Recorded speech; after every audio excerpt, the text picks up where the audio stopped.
कुनै अलमलमा पर्नु जाने छैन। अब हिजो भनेको ल्याङल्याङ पनि अब ढिलोबाट सिद्धिएको छ, स्पष्ट भएको छ। म आग्रह गर्न चाहन्छु, अहिले माधव नेपालको लिस्टमा नाम लेखेर निर्वाचन आयोगमा पेश गरेका साथीहरू त्यो लिस्टबाट नाम कटाउनुहोस्, लिस्टबाट नाम कटाउनुहोस्। यो तपाईँ हामीले बनाएको पार्टी हो, यो पार्टीमा आउनुहोस्, काम गर्नु। कसैको निजी स्वार्थमा, कसैको व्यक्तिगत स्वार्थमा, कसैको अहङ्कारमा, कसैको कुण्ठामा, कसैको ईर्ष्यामा हामीले पार्टीलाई कमजोर पार्न हुँदैन, हामीले आन्दोलनलाई कमजोर पार्न हुँदैन, हामी बकिएर आफ्नै जिन्दगी पनि बर्बाद गर्नु हुँदैन, आफ्नै राजनीतिक भविष्य पनि अन्धकारमा पार्नु हुँदैन। त्यसकारण म साथीहरूलाई नअल्मलिन, भ्रममा नपर्न। नेता प्रदीप नेपालले ठिक गर्नुभयो, म माधव नेपालको लिस्टमा छैन। प्रदीप नेपाल जतिका मान्छेको नाम जो जति लिस्टमा लगेर व्यापार गर्ने मान्छेको यत्रो के भने राजनीतिक व्यापार गर्दा एक वचन सोध्नु पर्दैन। प्रदीप नेपाल जतिका मान्छेलाई नसोधिकन लगेर बेच्ने, काङ्ग्रेसका लगेर बेच्ने, शेरबहादुर देवाजीका लगेर बेच्ने, एक वचन नसोधिकन हुँदा हुँदा माधव नेपालले प्रचण्डका टाङ पनि सिराउँछन् बेचेर। एक वचन नसोध्ने। त्यसकारण म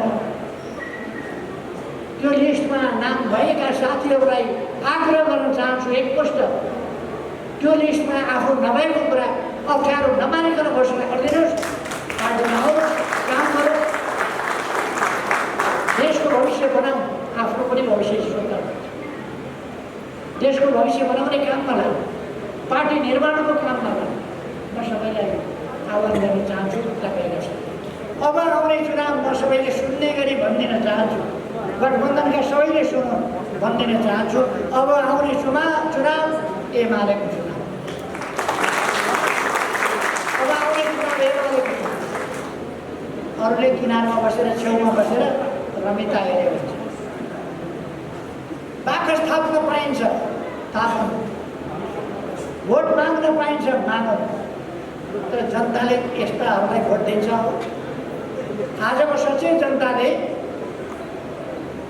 यस्ताहरूलाई, अस्थिरताका नायकहरूलाई, विकास विरोधीहरूलाई, शान्तिका शत्रुहरूलाई भोट दिन्छ। जनताले स्थिरता हुन नदिने यस्ता तत्त्वहरूलाई दिन्छ, विकास सुन्न नसक्ने यस्ताहरूलाई दिन्छ, जनतामाथि दमन गर्ने त्यस्ताहरूलाई दिन्छ जनताले। अब भोट के गर्ने भन्ने केही पनि छैन, त्यस्ताहरूलाई दिन्छ जनताले। चारजनाको भए पनि पार्टी खोलेर अध्यक्ष हुनुपर्ने। माधव नेपाललाई लागेको रोग त्यही हो।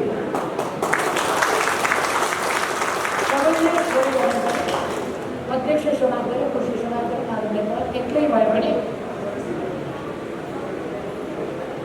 खुसी चाहियो, अध्यक्ष चाहियो। यत्रो बदमासी गरिसकेपछि मसँग माग्न आयो क्या अध्यक्ष चाहियो। कस्तो अचम्म। त्यसो भएर केही मान्छेहरूको यस्तो मलाई कुन पद दिन्छौ, कुन ओहदा दिन्छौ, पद दिन्छौ भने यहाँ बस्छु, होइन भने यसो गर्छु। हामीले यति बेला म हाम्रो सबै कार्यकर्ता कमरेडहरूलाई भन्न चाहन्छु, पदका पछाडि नकुद्नुहोस्, पदको नहुनुहोस्, जिम्मेवारी जुन आउँछ त्यो कुशलताका साथ वहन गर्नुहोस्, पुरा गर्नुहोस्। हाम्रो काम पदका पछाडि कुद्ने होइन, देश बनाउने सङ्कल्प पुरा गर्नु। देश बनाउनु छ हामीले, देशलाई विकास गर्नु छ हामीले। पदका पछाडि लडाइँ गर्न अरू पार्टीलाई दिनुहोस्, अरूले गर्नु। हाम्रो पार्टीका नेता कार्यकर्ताले पदका लागि लडाइँ गर्ने होइन। माधव नेपालजी यस पार्टीको प्रमुख भएर धेरै वर्ष चलाउनुभयो।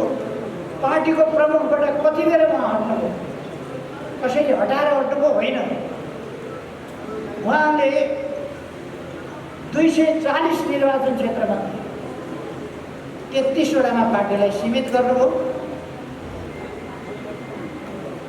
पार्टीको नीति के हो, पार्टीको गन्तव्य के हो, पार्टी कता जाने हो, केही नछुटिने स्थितिमा विचारहीन सरकारमा सत्तामा हुँदा, प्रधानमन्त्री हुँदा, पार्टी प्रमुख हुँदा सिद्ध्याएर चल्नु।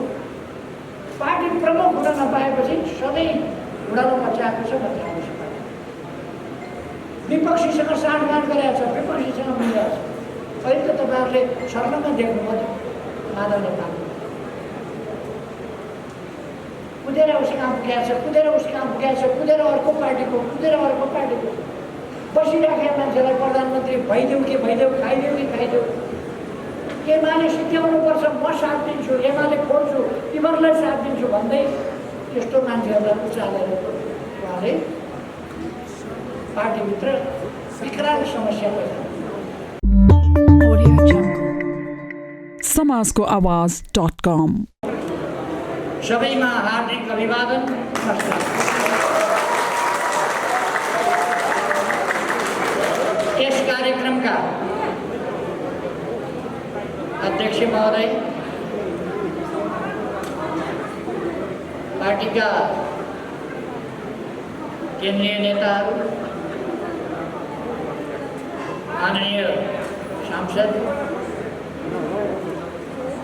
प्रदेश सभाका सदस्यहरू, जिल्ला समन्वय समितिका प्रमुखज्यू लगायत पार्टीका सम्पूर्ण पदाधिकारी साथीहरू, मेयर उपमेयर लगायत सम्पूर्ण जनप्रतिनिधि साथीहरू र यहाँ उपस्थित भएका सम्पूर्ण कमरेडहरू र सञ्चारकर्मी मित्रहरू, दाजुभाइ दिदीबहिनी, आज अचानक यो भेटघाट कार्यक्रम रहेको कुरा मैले थाहा पाएँ। साथीहरूले यसलाई बडा सुन्दर नाम पनि दिनुभएको छ, अभिनन्दन भन्ने। खुसी लागेको छ। म यहाँहरू सबैलाई हार्दिक धन्यवाद भन्न चाहन्छु।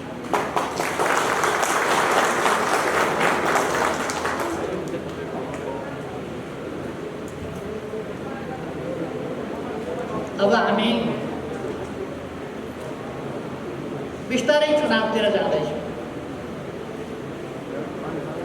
केही समय, अब केही दिनभित्र, यसै महिनाभित्र हामी पार्टीको विधान महाधिवेशन गर्दैछौँ। त्यसपछि त्यस यता पनि हाम्रा थुप्रै पार्टीका साङ्गठनिक कामहरू छन्। प्रतिक्रियावादी शक्तिहरूले सोचेका थिए नेकपा एमालेलाई ध्वस्त बनाउन सकिन्छ, यसलाई कमजोर पार्न र खतम पार्न सकिन्छ भन्ने सोचेका थिए। तर नेकपा एमाले कर्कलाका पातको पानी होइन, यसो हावा चल्ने बित्तिकै तर्लक्क झरोस्।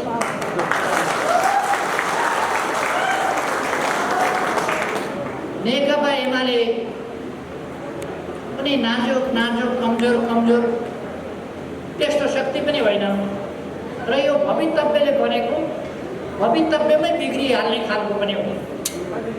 नेकपा एमाले यो देश, पछाडि परेको देश, गरिबीमा भएको देश, अविकसित देश, यसलाई अगाडि बढाउने, आधुनिक बनाउने, विकसित बनाउने र समृद्ध नेपाल, सुखी नेपालीको राष्ट्रिय आकांक्षा पूरा गर्ने अभिभारा बोकेर अगाडि बढेको पार्टी। अचानक बनेको होइन यो। हजारौं शहीदका बलिदानबाट, लाखौं कार्यकर्ताका रगत पसिनाबाट, मेहनत, कठिनाई र दुःखहरूबाट, जेलका यातना, भूमिगत जीवनका त्रासदी, कष्टहरू लगाए अनेकले अंगभङ्ग हुनु परेका छ। अनेकौंका, सैकडौंका, हजारौंका परिवार बेहाल भएका छन्। त्यस्तो स्थितिबाट गुज्रिएर आन्दोलनको मैदानबाट अगाडि बढेर यो पार्टी एउटा मजबुत पार्टीको रूपमा राष्ट्रव्यापी मात्रै होइन, यो नेपाली व्यापी, देशका कुना कुनामा मात्रै होइन, जहाँ नेपाली पुगेका छन् त्यहाँ नेकपा एमाले पुगेका छन्। संसारको जुनसुकै कुनामा पनि, पालिकामा मात्रै होइन, ओडामा मात्रै होइन, टोलमा मात्रै होइन, जहाँ नेपाली पुगेका छन् त्यहाँ नेकपा एमाले पुगेका छन्।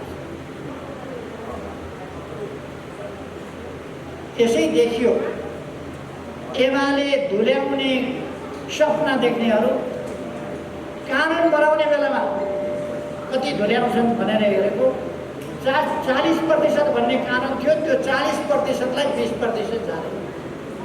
दुवैतिर 20% हो कि भन्ने थियो, भन्ने थियो, रलाई वा पारेर यता पुगे पनि हुने, उता पुगे पनि हुने, पार्टीमा 20% केन्द्रमा भए पनि हुने, सांसदमा 20% भए पनि हुने, 20% त्यो पनि मतदानलाई बनिदिन्छु। हामी अलिकति लाग्ने हो भने 20% के 10% पनि हुँदैन, त्यो पार्टी दर्ता पनि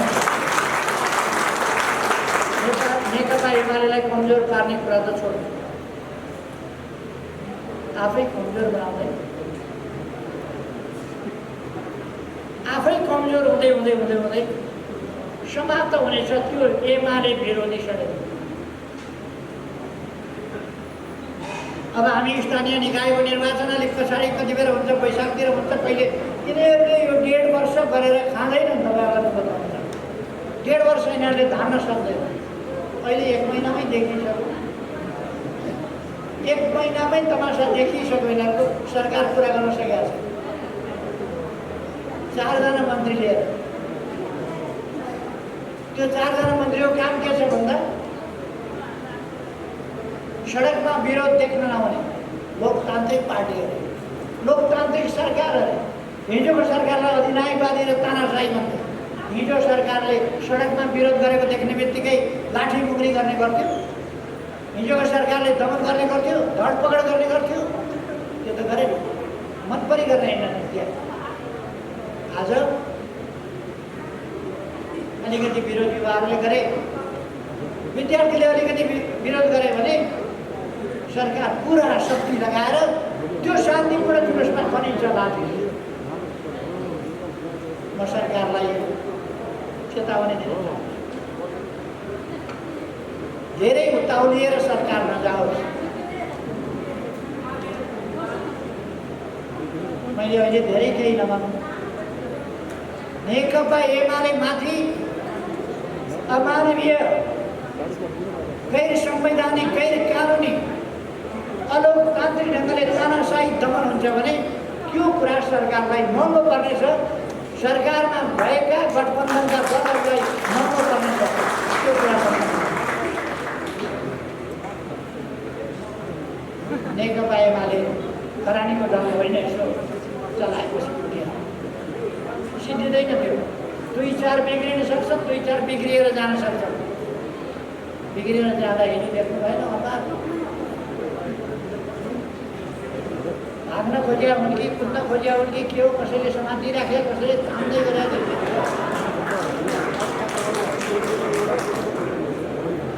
लाग्थ्यो। त्यहाँबाट कोही उम्किन खोजिराखेको छ, भाग्न खोजिराखेको छ, कसैले समातेर राख्थ्यो। के होस् त्यो उनीहरू, हामी सबैलाई थाहा हुनुपर्छ भन्ने। अबको चुनाव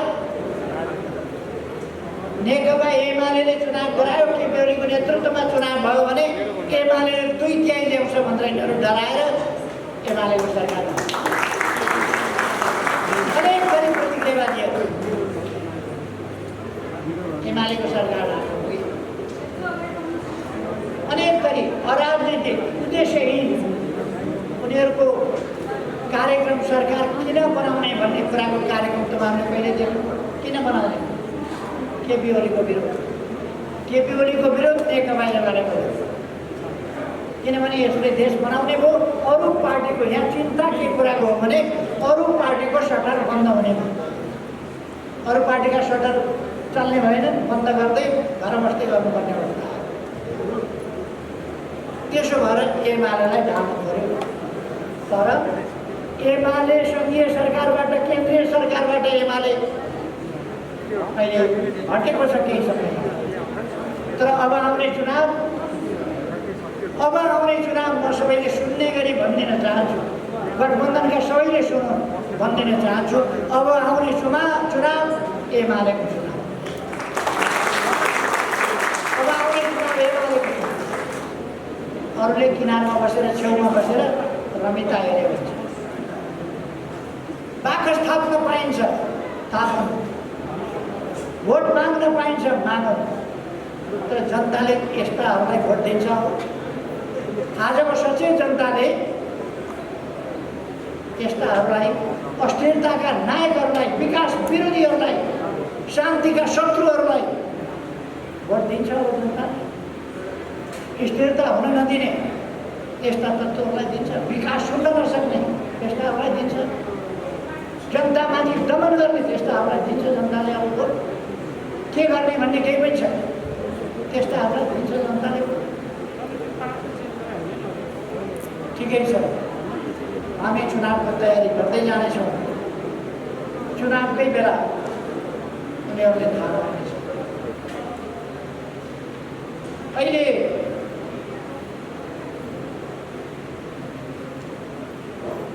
लामो समयदेखिको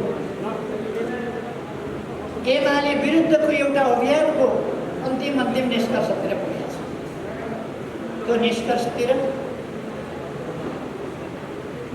निष्कर्षतिर पुग्नै लागेको छ। एक ढङ्गले केही मान्छेहरू जसको एमाले सिद्ध्याउने उद्देश्य थियो, एमाले भित्र रहेर एमाले भित्र घुसेर सिद्ध्याउने उद्देश्य। मलाई कतिपय साथीहरूले कसैको नाम नलिदिए पनि हुन्थ्यो भन्छ, तर मैले एउटा प्रसङ्गमा नाम लिनै पर्छ। माधव नेपालजी यस पार्टीको प्रमुख भएर धेरै वर्ष चलाउनुभयो। पार्टीको प्रमुखबाट कति बेर उहाँ हट्नुभयो, कसैले हटाएर हट्नुभयो होइन। उहाँले 240 निर्वाचन क्षेत्रमा 33 वटामा पार्टीलाई सीमित गर्नुभयो। पार्टीको नीति के हो, पार्टीको गन्तव्य के हो, पार्टी कता जाने हो, केही नछुटिने स्थितिमा विचारहीन पार्टी कस्तो स्थितिमा पुग्यो।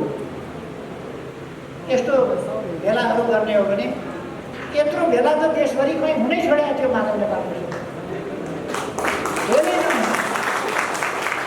त्यसरी भेला गऱ्यो, बन्द गरेर भेला गऱ्यो भने 50, 60, 40 जना उपस्थित। त्यसमा महिला कति उपस्थित हुन्छ भन्दा 4 जना। 40 भन्दा मुनिका युवा कतिजना भन्दा 40 भन्दा मुनिकोले हात उठाउँ कस्तो भन्यो भने 2 जनाको जम्मा युवा खलास। पार्टीमा युवा छैन, महिला छैन, विद्यार्थी कमजोर हुँदा हुँदा पार्टी यत्रो पार्टी भइसक्यो। कत्रो पार्टी त्यो खुम्चिएर गएर एउटा पछौरामा हटाउने पार्टी बनाएर छोड्नुभयो अनि आफै राजीनामा गर्नुभयो। अब मैले पार्टी सिद्ध्याएँ, मेरो काम सिद्धियो, अब मैले छोडेँ मात्र। उहाँलाई प्रधानमन्त्री बनाइयो। प्रधानमन्त्री बनाउँदा उहाँसँग बहुमत गुमेको होइन, कङ्ग्रेसको समर्थन छँदै थियो, हामी लागेकै थियौँ, बहुमत छँदै थियो। तर सडकमा निस्किन नहुने अवस्था बनाएर, यति बदनाम गराएर, निकममा पदको पराकाष्ठमा पुर्याएर एमाले सरकार चलाउने रहेनछ भन्ने पारेपछि अब मेरो काम सिद्धियो भनेर सरकारमा सत्तामा हुँदा, प्रधानमन्त्री हुँदा, पार्टी प्रमुख हुँदा सिद्ध्याएर छोड्नु। पार्टी प्रमुख हुन नपाएपछि सधैँ घुँडालो मचाएको छ बचाएको छ। पार्टी विपक्षीसँग साँठगाँठ गरेको छ, विपक्षीसँग मिलेको छ। अहिले त तपाईँहरूले सर्वमा देख्नुभयो माधव नेपाल कुदेर उस काम पुगेको छ, कुदेर उस काम पुगेको छ, कुदेर अर्को पार्टीको बसिराखेका मान्छेलाई प्रधानमन्त्री भइदेऊ कि भइदेऊ, खाइदेऊ कि खाइदेऊ। एमाले सिद्ध्याउनुपर्छ, म साथ दिन्छु, एमाले फोड्छु, तिमीहरूलाई साथ दिन्छु भन्दै त्यस्तो मान्छेहरूलाई उचालेर उहाँले पार्टीभित्र विकराल समस्या पैदा, विकराल समस्या।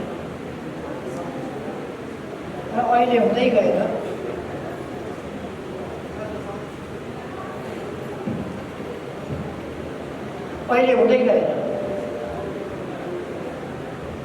पार्टी फुटाएरै छोड्ने त्यति गर्दाखेरि पनि उहाँले सुदूरपश्चिममा हाम्रो बहुमत हुँदाहुँदै आधा सङ्ख्या हामीसँग छ, उनले हामीलाई समर्थन गरेको छ र हामी स्पष्ट बहुमतमा हुँदाहुँदै अलग भइसकेको माओवादीलाई यत्तिकै कानमा बोकेर एमालेको सरकार भन्न दिनु भएन। माओवादीको सरकार कर्णालीमा 40 सङ्ख्यामा 20 हाम्रो छ, अरूको हामीलाई समर्थन छ, हामी बहुमतमा छौँ। तर 4 जनाले फ्लोर क्रस गरिकन एमालेलाई सरकार बन्छ। तपाईँ हामी सबै समर्थन अर्कातिर अरूलाई भोट हाल्छ। यही कुरा यहाँ पार्टीले उम्मेदवार उठायो, छुट्टै उम्मेदवार विपक्षीहरूसँग साँठगाँठ गर्ने, जहाँ पनि विपक्षीसँग साँठगाँठ गर्ने र आफ्नो उम्मेदवारलाई यहाँ पनि त्यही हो। मैले संसद जोगाउनका लागि, सरकार जोगाउनका लागि, स्थिरता र स्थायित्व कायम गर्नका लागि समर्थन आए। विश्वासको मतमा भोट हाल भनेर भने हाम्रै पार्टीका 27 जना लिएर उहाँ बाहिर निस्किनु। 27 जना लिएर बाहिर निस्किनु गयो सरकारले।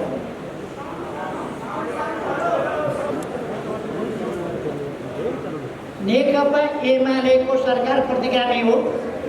नेकपा एमालेको प्रतिगामी सरकार ढालेर शेरबहादुर देउवालाई प्रधानमन्त्री बनाइपाउँ भनेर एमालेको वरिष्ठ नेता हो भन्दै राष्ट्रपति कहाँ पुग्नु, हस्ताक्षर गरेर शेरबहादुर देउवा दक्षिणपन्थी पार्टीको सभापतिलाई प्रधानमन्त्री बनाऊ भनेर क्रान्तिकारी लफाजी गर्दै एमालेको सरकार ढाल्न राष्ट्रपति कहाँ हस्ताक्षर गरेर त्यसपछि भएन भनेर सर्वोच्च अदालत जानुभयो। नेकपा एमालेको सरकार अपदस्थ गरी पाऊ, केपी ओलीलाई अपदस्थ गरी पाऊ, सोझै अदालतबाट शेरबहादुर देउवालाई प्रधानमन्त्री नियुक्त गरी पाऊ भन्ने असंवैधानिक माग लिएर अदालत जानु। एमाले सरकार ढालिसके तैपनि एमालेलाई प्रतिपक्षमा पुर्याए, प्रमुख प्रतिपक्षसँग साँठगाँठ गरेर मिलेर विरोधी पार्टी विपक्षी पार्टीहरूसँग मिलेर सरकार बनाइसक्यो। तैपनि म चाहिँ वार्ता समिति बनाउँदैछु, कार्यदल बनाउँदैछु, के माग चाहियो भन्दैछु। जेठ 2 गते भने जेठ 2 गते पनि ठिक छ गर्दैन। अर्को माग गर्छौँ हुन्छ भने केन्द्रीय कमिटीमा मान्छे थप्नु पर्यो भने हुन्छ। लाज शरम बचाएर मलाई दोस्रो अध्यक्ष चाहियो भने, त्यो भएर बर्बाद पार्ने पार्टी हुने अध्यक्ष चाहियो भने अप्ठ्यारो लाग्दैन भने लाग्दैन, चाहियो मैले त्यो पनि हुन्छ। दोस्रो अध्यक्षसम्म हुन्छ भन्दा अब फेरि माग गऱ्यो, पहिल्यै अध्यक्ष चाहियो भन्दै जाने। जसरी भए पनि पार्टी फुटाउने, जसरी भए पनि पार्टी कार्यकर्ताहरू बनाउने, कार्यकर्तालाई धोका दिने, कार्यकर्तालाई भ्रममा पार्ने, यस खालका कोसिसहरू लगातार हिजो आइपुग्दा कति असंवैधानिक, कति अलोकतान्त्रिक ढङ्गले कस्तो षड्यन्त्र स्वरूप हिजो तपाईँ हामीले देख्न सक्छौँ। अस्ति राति मध्यरातमा चलिरहेको संसद रोक्यो। कुनै कानुन बनाउनु पर्ने छ भने त संसद चलिरहेको छ, के बनाउन सकिन्छ? अचानक संसद रोक्यो। एकछिन अगाडिसम्म सभाको सरकारले 1 हप्ताभित्र यो रिपोर्ट यहाँ पेश गरोस् भन्दैछ। 1 हप्ताभित्र म यो गर्छु भन्दैछ। सरकारले न्यूनतम साझा कार्यक्रममा विधेयकहरू यस अधिवेशनबाट पास गर्छु भन्दैछ। अनि त्यो भन्दै एकैछिनमा भरे राति मध्यरातबाट 12 बजेबाट स्वतः अन्त्य गर्ने गरी बैठक सुरु। अचानक बन्द। अहिलेसम्म 7 दिनपछि यो गर्ने भन्दैछ, अचानक अधिवेशन बन्द। 12 बजे अधिवेशन बन्द भयो। भोलिपल्ट अफिस खुल्न पाएको छैन।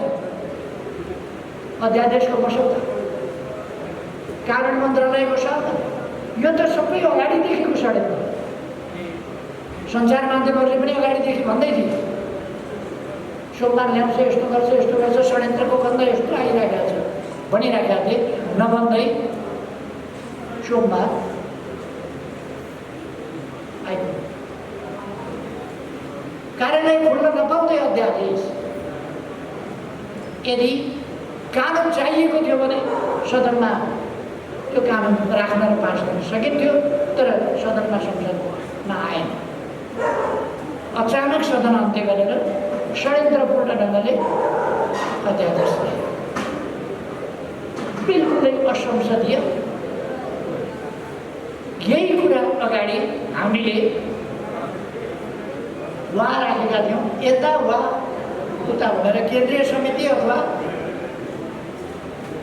संसद कतैको पनि 40% भएको छ भनेर हामीले बनाएको वा भने। तर 20% भनेको थियो। किन त्यसो गर्नु पर्यो? हामीले पार्टीको केन्द्रीय कमिटी वा संसदको किन भन्नु पर्यो भने बाटामा मान्छे थप्दै जाने। कसैको 100 जना नभएको केन्द्रीय कमिटी 1500 को पुर्याएको छ। कसैले कति बेला केन्द्रीय कमिटी भनेर 7000 को पुर्याइदिएको छ। अनि सांसदहरू त मधुवा जस्तो, कमैया जस्तो। त्यो स्थिति हुनु हुँदैन। संवैधानिक अधिकारको सुनिश्चितता हुनुपर्छ भनेर हामीले त्यस बेला राखेका थियौँ। जुन कुराको व्यापक आलोचना यिनै नेताहरू, यिनै पार्टीहरू र यिनका समर्थकहरूले भुइँमा मचाए। अहिले मध्यरातमा सदन अन्त्य। भोलिपल्ट 10 बजे अफिस खोल्न पाएको छैन। सुरु गरेछ अध्यादेश ल्याएर। एकैछिनपछि अध्यादेश आउने बित्तिकै एकछिनपछि आइसक्यो पार्टी दर्ता गर्न मान्छे पुगिसक्यो। यो नेकपा एमाले यसलाई कमजोर पार्न, यसलाई फुटाउन, यसलाई फुटाएर टुक्र्याएर कमजोर पार्नका लागि षड्यन्त्र स्वरूप गलत मनसायका साथ सदन अन्त्य गरिएको हो। र त्यसरी सदन अन्त्य गरेर पार्टी विभाजनको चाँजो पार्छ। र राख्ने कि वा राख्ने, 20, 25, 30 कति प्रतिशत राख्ने मान्छे गन्ने जतिजना छ जति प्रतिशत पुग्छ त्यति प्रतिशतको कानुन बनाउने। यस्तो तमासा एउटा पार्टी फुटाउनका लागि देशको लोकतन्त्रको आन्दोलनमा सर्वाधिक महत्त्वपूर्ण भूमिका र बलिदान गरेको, भूमिका खेलेको, नेतृत्वदायी भूमिका खेलेको पार्टी त्यसप्रति दुश्मनी गर्नका लागि, त्यस पार्टीलाई कमजोर पार्नका लागि यस प्रकारका षड्यन्त्रपूर्ण खेल भए। आफूलाई लोकतान्त्रिक हो भन्नेहरूबाट यस्ता षड्यन्त्र, यो लोकतन्त्र विरुद्धको षड्यन्त्र हो। यो असंवैधानिक बहुदलीय प्रणाली विरुद्धको, संसदीय व्यवस्था विरुद्धको, यो अभ्यास विरुद्धको यो षड्यन्त्र। त्यसकारण हामीले भनेका छौँ यो कार्यान्वयन हुन सक्दैन, यसलाई कार्यान्वयन गर्नु हुँदैन र यसलाई कार्यान्वयन होइन अविलम्ब जारी नगर भन्दा भन्दै सरकारले जारी गर्यो यो अध्यादेश। नेकपा एमाले जारी नगर भन्दा भन्दै अध्यादेश बलजफ्ती जारी। कानुन बनाउँदा प्रतिपक्षले छलफलमा भाग लिन पाउनु के आकस्मिकता थियो?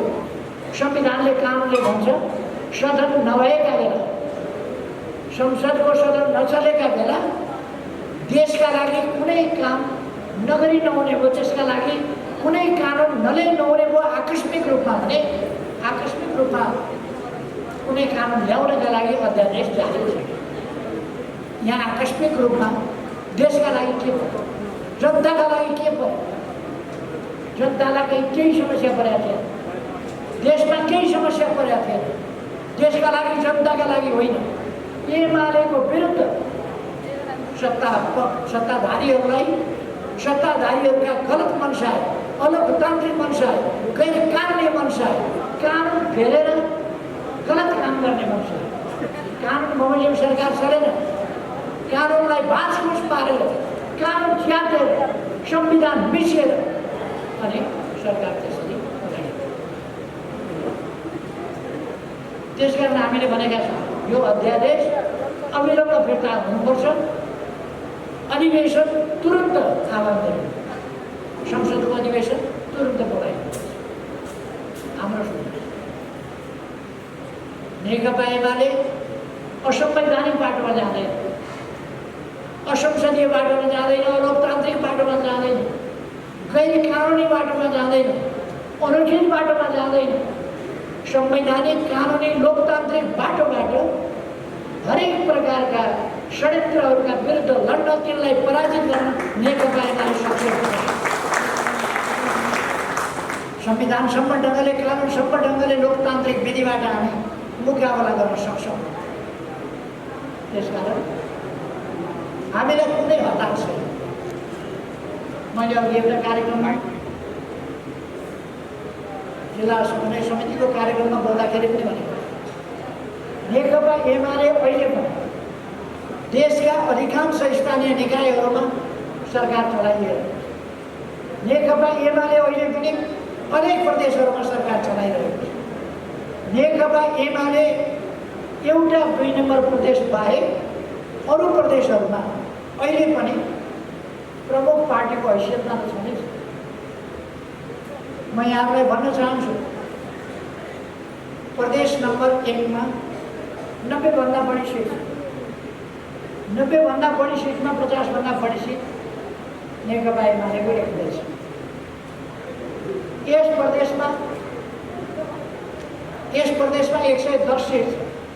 110 सिट मध्ये 56 नेकपा एमालेसँग एक्लै छ। 56 म भन्न चाहन्छु, उसमा लुम्बिनीमा 80 सिट मध्ये हामी 39 जति छौँ, अरू 41। अहिले त्यसमा केही घटेका छन् मान्छे, त्यस कारण हामी 38 छौँ भने अरू 39-40। 1 सिट 2 सिट सबै मिल्दाखेरि 1 सिट 2 सिटले अरू अगाडि होला। हामी बराबरीको हैसियत छ।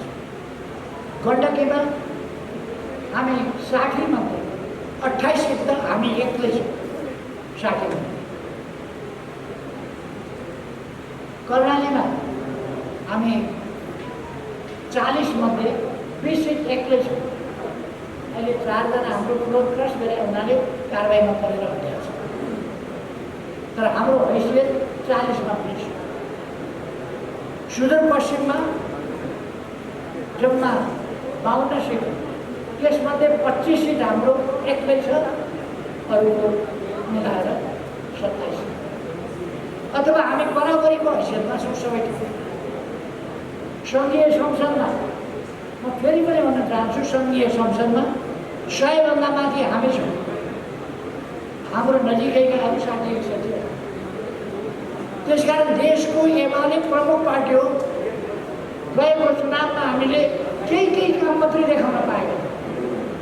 हामीले सिङ्गै काम देखाउन पाएका थिएनौँ, हाम्रो क्षमता देखाउन पाएका थिएनौँ, हाम्रो राष्ट्रिय उडान देखाउन पाएका थिएनौँ, हामीले अलिअलि देखाउन पाएका थियौँ। हामीले नाकाबन्दीको मुकाबला गरेर राष्ट्रिय स्वाभिमान कस्तो हुन्छ भन्ने कुरा देखाएका थियौँ। हामीले उत्तरतिरबाट पनि बाटो खोलेर नेपालले एकतिर मात्रै भर पर्ने होइन, अर्कातिरबाट पनि बाटो खोल्न सक्दो रहेछ भन्ने कुरा त्यो नेकपा एमालेको मात्रै ताकत थियो। त्यो एमाले सरकारमा पुग्यो र हामीले त्यसलाई देखायौँ। केही कुराहरू देखाएका थियौँ, केही नाकाहरू खोलेर देखाएका थियौँ। हामीले केही विकासका सपनाहरू हामीले प्रस्तुत गरेका थियौँ। देश विकास हुन सक्छ भने अहिले हामीले बाटा घाटा पुल, सुरुङ मार्ग, जल यातायात, अरू केबल कारहरू, झोलुगे पुल, ट्रेन विस्थापन, पक्की सडक पुलहरू अहिले 400-450 भन्दा बढी पक्की सडक पुलहरू हामीले निर्माण गरेका छौँ। 3.5 वर्ष असाधारण काम गरेको छ। तपाईँ जहाँ फर्किएर यदि विरोधीले तपाईँलाई सोध्छ भने के गर्यो एमालेको सरकारले भन्छ भने तपाईँ उभिएका ठाउँबाट वरिपरि हेरेर यी 3.5 वर्षमा यो परिवर्तन आएको छ भने त्यही उभिएका ठाउँमा तपाईँ परिवर्तन गर्नु त्यसै काम गर्नु। अहिले हामीसँग देखाउने थुप्रै कामहरू छन्, शिक्षाको क्षेत्र, स्वास्थ्यको क्षेत्र। पहिले नेपालमा यति अस्पताल छ, एकै दिन हामीले 396वटा अस्पताल एकै दिन शिलान्यास, 396वटा अस्पताल एकै दिन शिलान्यास। कोभिड आउँदा परीक्षण गर्ने एउटा केन्द्र थिएन, हङकङ पठाएको हामीले पहिलो परीक्षण। अहिले 100औं ठाउँमा परीक्षण गर्न सक्छ। हामीले निःशुल्क यत्रो महामारी चल्दा धनीभन्दा धनी देशहरूले गर्न सकेन, हामीले निःशुल्क परीक्षण।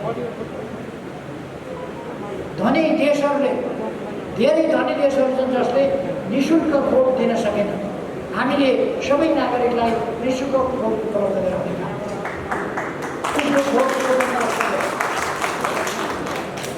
हामीले हरेक पालिका आधारभूत स्वास्थ्यका लागि 5 बेड, 10 बेड, 15 बेडका अस्पतालहरू हरेक पालिकामा पुर्याउने यी कामहरू। अस्पतालहरूको स्तर उन्नति गर्नु। अहिले यसबिचमा अनेकौँ यस्ता कामहरूको उन्नति भएको छ, त्यो मैले यहाँ भने हामी सबैलाई थाहा छ। रानीपोखरीको शिलान्यास गरेर हिँडेको म फर्किएर फेरि प्रधानमन्त्री भएर आउँदा त्यो इँटा जहाँ राखेको त्यस्तै रहेछ। के मै बनाउँछु मेरो धरहरा भन्ने एउटा अभियान सुरु गरियो।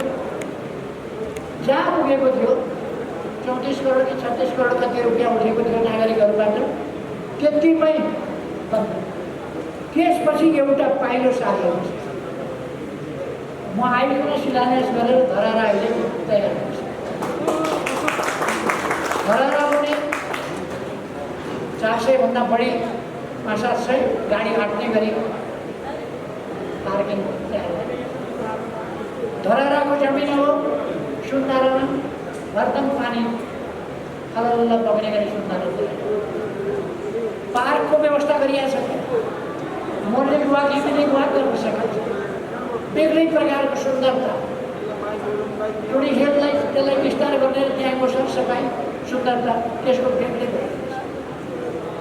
स्कुलहरू एउटै जिल्लामा कतिवटा नयाँ स्कुलहरू बनेका छन्। भूकम्पबाट भत्किएका विद्यालय त प्रायः हामीले निर्माण गरिँदैछौँ। अझ नयाँ, अझ राम्रा, अझ सुन्दर विद्यालय, अस्पतालहरू, सरकारी कार्यालयहरू, भवनहरू मैले धेरै राख्दै नै सक्दिनँ। हामीसँग यसपल्ट हामीले के गर्यौँ भन्ने कुरा कर्मसार भन्ने ठाउँहरू छन्। हामीले देशलाई सुरुङ मार्गमा पुर्यायौँ, हामीले देशलाई डिजिटल युगमा पुर्यायौँ, हामीले देशलाई ट्विन युगबाट अन्त्य गर्ने बिन्दुमा पुर्यायौँ। त्यो एउटा ट्विन ठेकदारले समयमा काम नगरेर भन्न हुँदैन, त्यो ठेकदार काङ्ग्रेस गरेछ। त्यसले गर्दा मान्छे खसेर मर्ने स्थिति, ठेक्का लागिसकेका छ। यसरी हामीले असाधारण काम गरेका छौँ। नयाँ युगमा नेपाललाई प्रवेश गराएका छौँ। अब नेपालमा निरक्षर कोही पनि नरहोस्, भोकै कोही नरहोस्, कोही घरबार नभएको नहोस्। आजकल पहाडतिर कोही पनि फुस्का छाना, खर्का छाना देखिँदैन, टिनका छानाले बिस्तारिँदैन। हामीले खर्का छानालाई टिनका छानाले विस्थापित गर्ने, फुस्का छानालाई टिनका छानाले विस्थापित गर्ने अभियान। गरिब जनतालाई घर बनाएर दिने त्यो अभियान चलायो। हामीले यहाँ टोर्नेडो चलेको 12 वर्षमा 869 एकैचोटि ध्वस्त भयो। केही महिनाभित्र हामीले फुस्का छात्राका ठाउँमा पक्की घर लगेर त्यस ठाउँको स्थिति हामीले देशभरि गरिब जनता सुकुम्बासीहरूलाई घर बनाएर दिने अभियान सञ्चालन गर्यो। हामीले भूमिहीनहरू अव्यवस्थित भूमिलाई व्यवस्थित गर्ने कुरा, धनी पूर्जा नपाएका सुकुम्बासीलाई धनी पूर्जा दिने कुरा, जसले जमिन पाएको छैन उसलाई जमिन दिने कुरा, त्यसका लागि काम सबै ठिक गरिसकेका छन्। यो सरकार आयो नै भन्यो। यो सरकार काम गर्ने होइन, काम गर्न नदिने, गरेका काम भत्काउने, त्यो काम यो सरकार। अहिले हालत के छ? साउन 1 गतेबाट विकासको काम अगाडि बढाउनु पर्ने, बजेट निकासा गर्नुपर्ने, बजेट रोकेर विकास निर्माण गर्न दिन्छ। बजेट रोकिन्छ, कर्मचारीको तनखा पाउने बाहेक सबै बजेट रोकेर विकासका कामलाई यो सरकारले ठप्प पार्छ। त्यसको ध्यान विपक्षलाई कसरी फुटाउने, कसरी कमजोर गर्ने, कसरी दमन गर्ने, कसैलाई विरोधमा सडकमा निस्किन कसरी नदिने, त्यस्तै कुरा बताइन्छ। गरिब सुकुम्बासी भूमिहीनहरूका समस्या समाधान हुनबाट कसरी रोक्ने, कोही कुलो गर्न लागेको छ, कुलो गर्न रोकिदिने, पानी खाने पानीको ट्याङ्की बन्न लागेको छ, रोकिदिने, पाइप ल्याउन लागेको छ, रोकिदिने, त्यही काम हो सरकारले। त्यसकारण हाम्रो साथीहरूलाई म आग्रह गर्न चाहन्छु, अब छिटै पार्टी हामीले 3.5 वर्ष के विकासका काम गर्यौँ त्यो कुराको पुस्तिका तपाईँहरूका हातमा त्यो पुस्तिका पुर्याउँदैछ। त्यो पुस्तिका लिएर हामीले यो काम गरेका छौँ यी 3.5 वर्षमा भनेर तपाईँहरू जनताका बिचमा जान सक्नुहुन्छ। जनतालाई हाम्रा विरोधीहरू यो गर्छौँ भन्ने कुरा उनीहरूसँग छ, त्यो छैन। उनीहरू त समृद्ध नेपाल सुखी नेपाली बोल्न पनि हाल्दैन। माधव नेपालले समृद्ध नेपाल सुखी नेपाली भनेर बोलेको कहिले सुन्नुभयो मैले पार्टीमा? माधव नेपालले कहिल्यै समृद्ध नेपाल सुखी नेपाली भनेर अरू नेताहरूको म नाम नलेख्नु। थुप्रै नेताहरू किन बोल्दैनन्? विरोधीसँग भाग्य किन मिलाउँछन्?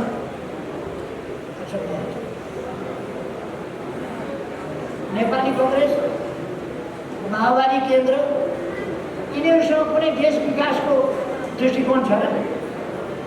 भत्काउने, तोडफोड गर्ने, बिगार्ने, काम हुन नदिने, रोक्ने, व्यवधान गर्ने, दुष्प्रचार गर्ने, गलत कुरा उछाल्ने, गलत कुराको प्रचार गर्ने। कोही अलिकति जनतामा स्थापित हुन खोज्यो भने उसको चरित्र हत्या गर्ने, कोही जनतामा स्थापित हुन खोज्यो भने उसको सम्बन्धमा विभिन्न भ्रम फिजाएर उसलाई चरित्र हत्या गरेर बदनाम गर्ने। अनि मैले त्यस्तो होइन भने नेकपा एमालेको अध्यक्ष भ्रष्टाचार गर्यो भन्दाखेरि पनि गरेको छैन भनेर डिफेन्ड गर्छ, प्रतिरक्षा गर्छ। विरोधीले झुटो आरोप लगाउँछ, झुटो आरोप लगायो भने मैले त्यसको खण्डन गर्छु। म प्रधानमन्त्री हुँदा विभिन्न नचाहिँदा झुटा आरोपहरू उछालेर प्रतिपक्ष मैले त्यसलाई त्यस्तो होइन। अनि धाकसोक गर्यो, धाकसोक त अहिले गर्दैछ। अहिले हिजो विद्यार्थीहरूमाथि गरेको लाठीचार्ज, हिजो विद्यार्थीहरूमाथि गरेको अमानवीय र नृशंस दमन, त्यत्रो लाठीचार्ज, त्यसको सम्बन्धमा मानवाधिकारवादीहरू किन बोल्दैन? किन बोल्दैन? नागरिक समाजका अगुवा भन्नेहरू किन बोल्दैनन् अहिले? अथवा उहाँहरू सत्यनिष्ठापूर्वक हिँडिरहनु भएको छैन, राजनीति गरिरहनु भएको छ। राजनीति फोहोरी राजनीति गरेको भएको छ, पक्षधरता, सत्यको राजनीति होइन, सही कुराको राजनीति होइन, पक्षधरता। त्यसकारण म हाम्रो साथीहरूलाई आग्रह गर्न चाहन्छु, उनीहरूसँग, हाम्रा विरोधीहरूसँग हामीलाई गाली गर्ने बाहेक यो गर्छु देशका लागि भन्ने छैन। हामी त यो गर्छौँ त्यो गर्छौँ भन्ने हामीलाई थुप्रो कुरा छ। त्यसकारण म साथीहरूलाई आग्रह गर्न चाहन्छु, तपाईँहरू ढुक्कले अगाडि बढ्नुहोस्।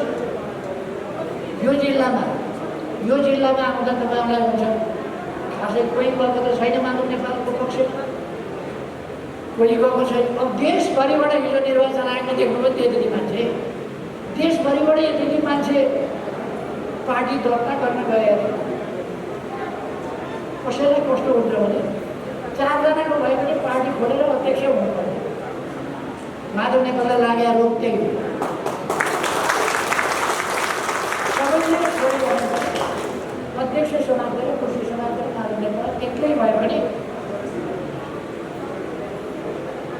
कुर्सी चाहियो, अध्यक्ष चाहियो। यत्रो बदमासी गरिसकेपछि मसँग माग्न आयो क्या अध्यक्ष चाहियो। कस्तो अचम्म।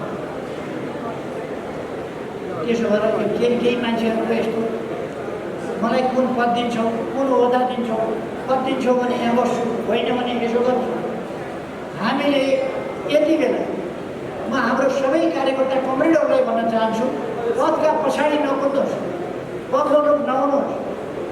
जिम्मेवारी जुन आउँछ त्यो कुशलताका साथ मन गर्नुहोस्, पुरा गर्नुहोस्। हाम्रो काम पदका पछाडि कुद्ने होइन, देश बनाउने सङ्कल्प पुरा गर्नु। देश बनाउनु छ हामीले, देशलाई विकास गर्नु छ हामीले। पदका पछाडि लडाइँ गर्न अरू पार्टीलाई दिनुहोस्, अरूले गर्नु।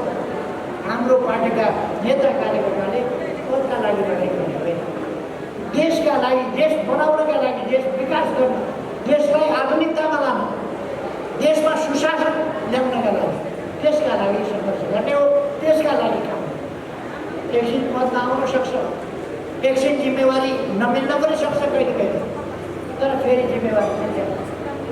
काम गर्ने कोही पनि साथीलाई कुनै पक्षपात गरिँदैन, कुनै भेदभाव गरिँदैन। कामको जिम्मेवारी दिन्छ। सकेसम्म म 100% भन्न सक्छु, सकेसम्म योग्यता, क्षमता, इतिहास, योगदान, सक्रियता हेरेर कामको जिम्मेवारी। साथीहरूको जिम्मेवारी पाइन्न भन्ने चिन्ता पनि क्रमशः जिम्मेवारी पाउँदै गयो। नसोचेका साथीहरूले नसोचेको जिम्मेवारी पाउनु भयो। कतिपय साथीहरूले सोच्नु भएको थिएन होला, जसले जुन जिम्मेवारी पाउँछु भनेर सोच्नु थिएन, त्यो जिम्मेवारी साथीहरूले पाउँछ। त्यस कारण जिम्मेवारी पाइन भन्ने चिन्ता नगर्नुहोस्, जिम्मेवारी आउँछ, महत्त्वपूर्ण जिम्मेवारी आउँछ। मैले राष्ट्रिय सभामा साथीहरूलाई ल्याउँदा पहिलोपल्ट साथीहरू धेरैले कोसिस गर्नु। मैले भने कहिले बसेको फाइदा पनि हुनसक्छ है, कहिले चुप लागेको फाइदा पनि हुनसक्छ। केही साथीहरू अलिकति असन्तुष्ट हुनुपर्छ। पछि पहिलोपल्ट परेको साथीहरू चिट्ठा तान्न 2 वर्ष लाग्छ, अर्कोपल्ट आउँदा 6 वर्षमा पर्नु, 2 वर्ष पर्खिँदा 6 वर्षमा परिँदो रहेछ। हतार गर्दा 2 वर्षमा सिद्धिँदो रहेछ। कहिले कहिले त्यस्तो पनि हुन्छ। त्यसरी हतार मात्रै गर्नु हुँदैन। म साथीहरूलाई भन्न चाहन्छु र हाम्रो पार्टी देशप्रति, जनताप्रति, विकासप्रति, जनताका समस्या समाधान गर्ने कुराप्रति समर्पित हुनुपर्छ। हामी सामाजिक जागरुकता अभियान, सामाजिक पछौटेपनका विरुद्धमा हाम्रो अभियान हुन्छ, अशिक्षाका विरुद्ध अभियान हुन्छ, भ्रमहरूका विरुद्धको अभियान हुन्छ। ती अभियानका अभियन्ताको रूपमा हामीले काम गर्छौँ। आज हामीले सडकमा बालबालिकाहरू, हाम्रा बालबालिकालाई खाद्य भनेर सडकमा हिँड्न दिएका छैन, हामीले तिनको व्यवस्था गरेका छौँ। आज सडक मानव छैन, आज सडकमा भिखमङ्गा छैन। त्यो स्थितिमा हामीले ठुलो परिवर्तन ल्याएका छौँ समाजमा। आज विकसित देशका मान्छेहरू आउँदा पनि छड्को गर्छ, उनीहरूका देशमा पनि सडक बालबालिका हुन्छ, हाम्रो देशमा सडक बालबालिका छैन। हाम्रा बालबालिकाहरू अभिभावकविहीन भएर खाद्य भनिएर सडकमा अलपत्र हुन सक्दैन, त्यसको व्यवस्था हामी गर्छौँ। त्यसकारण सरकार हुँदा पनि यो कुरा, सरकार नहुँदा पनि हामी भन्न चाहन्छौँ, कुनै पनि बालबालिकालाई हामी सडकमा अलपत्र देख्न सक्दैनौँ। तिनीहरूलाई अभिभावक त्यसो हामीले सामाजिक सुधार लगायतका सम्पूर्ण कामहरूमा ठुलो परिवर्तन ल्याउन सफलता प्राप्त गरेका छौँ। यी सफलताहरू लिएर अब हामी जनताका बिचमा जान्छौँ। अब कुनै अल्पल बाँकी छैन। अहिले नेपालमा एउटा शब्द बहुत प्रचलित भइरहेको छ, ल्याङ। यो कति ल्याङ गरेको, कति ल्याङ गरेको, अब ल्याङ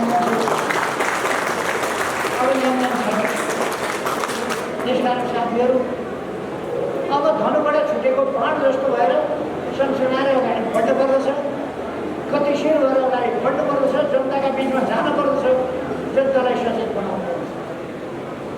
लुट्ने खाने कामतिर उनीहरूलाई छोडिदियो, लडाइँ झगडा गर्नेतिर उनीहरूलाई छोडिदियो। हाम्रा झगडियाहरू पनि उतै गएर मिसिए।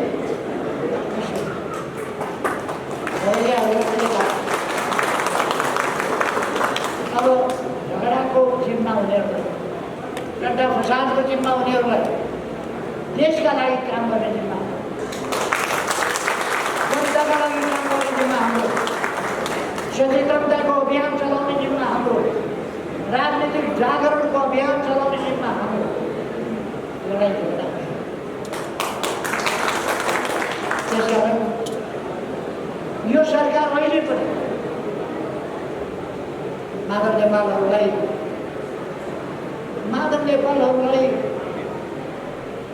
सरकारमा सामेलै गर्न पाइएन। मैले 14 जना मान्छे जसले अचाक्ली गरेका छन्, पार्टीमा बसेर अचाक्ली गरेका छन्, केन्द्रीय कमिटीले निष्कासन गरेको थियो। केन्द्रीय कमिटीले उनीहरूलाई निष्कासन गरेपछि 14 जना त शेरबहादुरले पहिले हाम्रो पार्टीमा रहेका मान्छे जो निष्कासित छन् ती काममा लाग्ने मान्छे त गएर मन्त्री बनाएको हो नि त, बनाएको।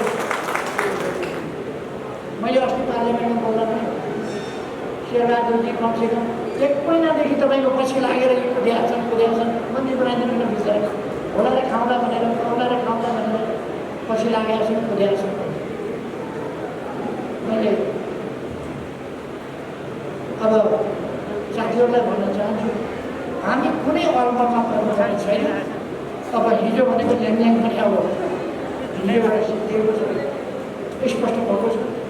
म आग्रह गर्न चाहन्छु, अहिले माधव नेपालको लिस्टमा नाम लेखेर निर्वाचन आयोगमा पेश गरेका साथीहरू त्यो लिस्टबाट नाम कटाउनुहोस्, लिस्टबाट नाम कटाउनुहोस्। यो तपाईँ हामीले बनाएको पार्टी हो, यो पार्टीमा आउनुहोस्, काम गर्नु। कसैको निजी स्वार्थमा, कसैको व्यक्तिगत स्वार्थमा, कसैको अहङ्कारमा, कसैको कुण्ठामा, कसैको ईर्ष्यामा हामीले पार्टीलाई कमजोर पार्न हुँदैन, हामीले आन्दोलनलाई कमजोर पार्न हुँदैन, हामी बकिएर आफ्नै जिन्दगी पनि बर्बाद गर्नु हुँदैन, आफ्नै राजनीतिक भविष्य पनि अन्धकारमा पार्नु। त्यसकारण म साथीहरूलाई नअल्मलिन, भ्रममा नपर्न। नेता प्रदीप नेपालले ठिक गर्नुभयो, म माधव नेपालको लिस्टमा छैन। प्रदीप नेपाल जतिका मान्छेको नाम जति लिस्टमा लगेर व्यापार गर्ने मान्छेको यत्रो के भने राजनीतिक व्यापार गर्दा एक वचन सोध्नु पर्दैन। प्रदीप नेपाल जतिका मान्छेलाई नसोधिकन लगेर बेच्ने, काङ्ग्रेसका लगेर बेच्ने, शेरबहादुर देवाजीका लगेर बेच्ने, एक वचन नसोधिकन। हुँदा माधव नेपालले प्रचण्डका टाङ पनि छिराउँछन् बेचेर,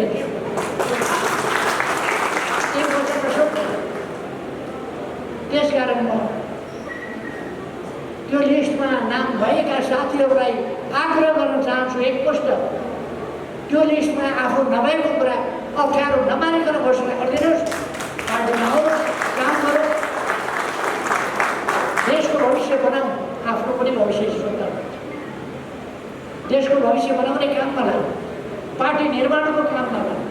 म सबैलाई आह्वान गर्न चाहन्छु। तपाईँलाई म यहाँलाई आग्रह गर्न चाहन्छु, साथीहरूलाई सम्झाउनुहोस्। यदि कोही कतै भ्रममा परेको अल्मलिएको साथी भेटिन्छ भने सम्झाउनुहोस्, अलमलबाट मुक्त गर्नुहोस्, पार्टीमा काम गर्नुहोस्। साथीहरूलाई फर्काउनुहोस्, भ्रमबाट मुक्त गर्नुहोस्, साथीहरू फर्काउनुहोस्। हामी सबैलाई हामीले यस पार्टीलाई, यो पार्टी त्यसै पनि देशको प्रमुख पार्टी हुँदैन, यो प्रमुख होइन, अतुलनीय असाधारण पार्टी, यो पार्टीसँग अरूको तुलनै हुँदैन। यो पार्टी एक्लै 64% भएको पार्टी थियो हिजोसम्म। आज केही मान्छेहरूका स्वार्थले गर्दा गोरा पैसा फुकेर कुदेर, मन्त्री पद बाँडेर, लोकपात वितरण गरेर, किनबेचको अपसंस्कृति फैलाएर आजको गणितलाई केही तलमाथि पारे पनि यो पार्टीको न जनाधार बिग्रिएको छ, न कार्यकर्ता पङ्क्ति बिग्रिएको छ, न जनसमर्थन बिग्रिएको छ, केही पनि बिग्रिएको छैन। यो पार्टी फेरि कसैले तुलना गर्न नसक्ने गरी अगाडि छ। त्यसलाई यस अभियानमा सरिक भएर दृढताका साथ अगाडि बढ्न र यस अभियानलाई आत्मविश्वासका साथ हाँकेर अगाडि बढ्न म सबै साथीहरूलाई हार्दिक आग्रह गर्न चाहन्छु। र अन्त्यमा तपाईँहरूले यो उत्साहका साथ छोटो सूचनामा जुन भेटघाट कार्यक्रम राख्नुभयो यसका निम्ति आयोजक साथीहरूलाई विशेष त धेरै धेरै धन्यवाद भन्न चाहन्छु। जिल्ला मन्त्रीलाई सबै मन्त्रीहरूलाई धन्यवाद भन्न चाहन्छु र आफ्नो यहाँहरूलाई धेरै धेरै शुभकामना भन्दै कोभिडसँग सतर्क रहनुहोस्, मास्क लगाइरहनुहोस्, सामाजिक दूरी कायम गर्नुहोस्, आग्रह गर्दछु। सरसफाइमा ध्यान दिनुहोस्, खानेकुरामा ध्यान दिनुहोस्, स्वास्थ्यमा ध्यान दिनुहोस्, आफ्नो परिवारको साथीभाइको सबैको स्वास्थ्यमा ध्यान दिनुहोस्। सबैमा धेरै धेरै शुभकामना छ। नेकपा एमाले अझ अमर छ, यसलाई अगाडि समाजको आवाज.com